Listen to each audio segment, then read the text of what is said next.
જૂનાગઢના કેશોદ તાલુકાના પાણખાણ ગામે ખેતરના રસ્તા બાબતે થયેલા વિવાદમાં એક વૃદ્ધની હત્યાના કેસમાં પોલીસે મોટી કાર્યવાહી કરી છે। પોલીસે આ કેસમાં 15 જેટલા આરોપીઓમાંથી 11ની ધરપકડ કરી છે। ગામમાં બે પરિવારો વચ્ચે ખેતરના રસ્તા બાબતે વિવાદ થયો હતો। આ વિવાદે ઉગ્ર સ્વરૂપ ધારણ કર્યું અને બોલાચાલી બાદ મારામારી થઈ હતી। આ મારામારીમાં વૃદ્ધ ખેડૂતનું મૃત્યુ નિપજ્યું છે। ઘટનામાં અન્ય 5 લોકો પણ ઇજાગ્રસ્ત થયા છે। ગતરોજ કેશોદ પોલીસ સ્ટેશનના પાણખાણ ગામે એક સીમમાં હાલવા ચાલવાની તકરાર બાબતમાં મારામારી થયેલી હતી, જેમાં એક વ્યક્તિનું મૃત્યુ થયેલું હતું, પીરસામભાઈ રાયમલભાઈ ગાંગડા।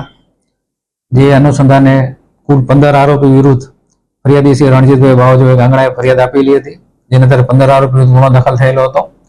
તેઓને જમીનની તકરાર હતી અને જેમાં રેવન્યુમાં મેટર ચાલતી હતી અને ડેપ્યુટી કલેક્ટરમાં પણ એ મેટર ચાલી હતી અને એમની અરજી ગ્રાહ્ય રાખવામાં આવી ન હતી। જે કામે કુલ 15 આરોપી વિરુદ્ધ ગુનો દાખલ કરવામાં આવ્યો હતો। તે પૈકીના કુલ 11 આરોપી, જેમાં ભૂપતભાઈ બાબુભાઈ જોટા, સોમતભાઈ બાબુભાઈ જોટા, દેવદાન રાજાભાઈ જોટા, નાજાભાઈ ગંગાભાઈ જોટા, રાવતભાઈ નાજાભાઈ જોટા, જીતેન્દ્ર નાજાભાઈ જોટા, જનકસિંહ દેવદાનભાઈ જોટા, અમીરભાઈ દેવદાનભાઈ જોટા, હઠીસિંહ દેવદાનભાઈ જોટા, બહાદુરસિંહ ભૂપતભાઈ જોટા તેમજ જગદીશ ભૂપતભાઈ જોટા એમ કુલ 11 આરોપીની ધરપકડ કરી કાયદેસરની કાર્યવાહી કેશોદ પોલીસ સ્ટેશને હાથ ધરવામાં આવેલી છે। એક જ પરિવાર છે કે શું? હા, બધા એક જ પરિવાર, ભાઈઓ અને એના ભાઈઓ ભત્રીજાઓ છે, એક જ પરિવાર છે, આખો જોટા પરિવાર જ છે। પહેલેથી કાવતરું રચવામાં આવ્યું હતું?